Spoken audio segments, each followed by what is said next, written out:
But the stress that you feel today and that renters and buyers alike are feeling is nothing new. It existed 90 years ago when my grandparents were buying their home.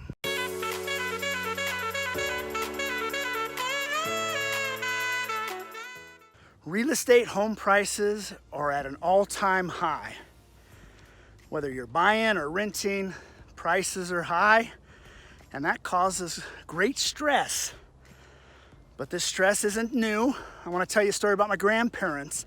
90 years ago, my grandparents moved from Detroit, Michigan to Southern California.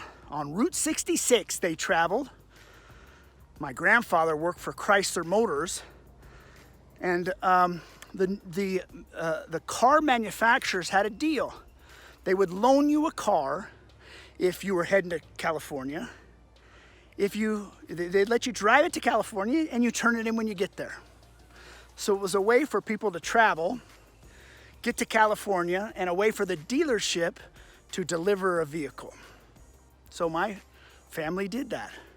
And in the 1931 Chevy four-door sedan were my grandfather, my grandmother, my father, my Uncle Tom, and my Aunt Barbara. And also, I believe, another aunt.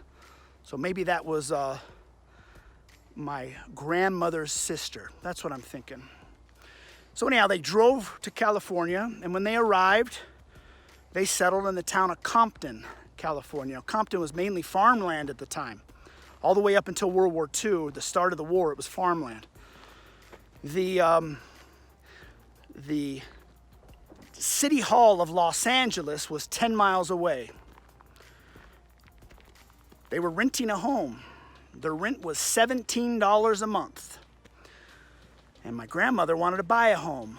So one weekend or one weekday they went out and bought a home. It's $21 a month, an extra $4.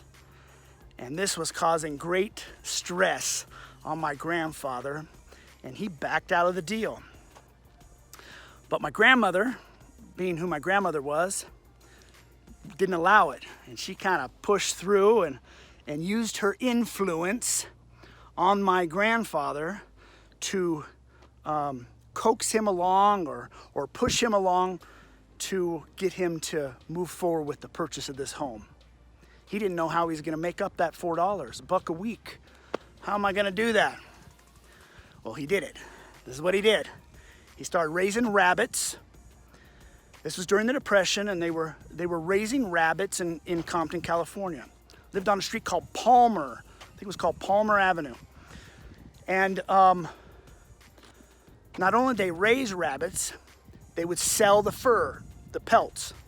They would eat the meat, sell the meat, and then sell the fur. My grandfather supplemented his income by buying the fur from the neighbors, because they were also raising rabbits. So he would buy their fur wholesale, package it all up, and then sell it to a furrier or somebody who was making something out of it. And so he supplemented his income that way. In 1933, there was the big earthquake of Southern California. I think it was in Compton or Long Beach. And it was a bad earthquake.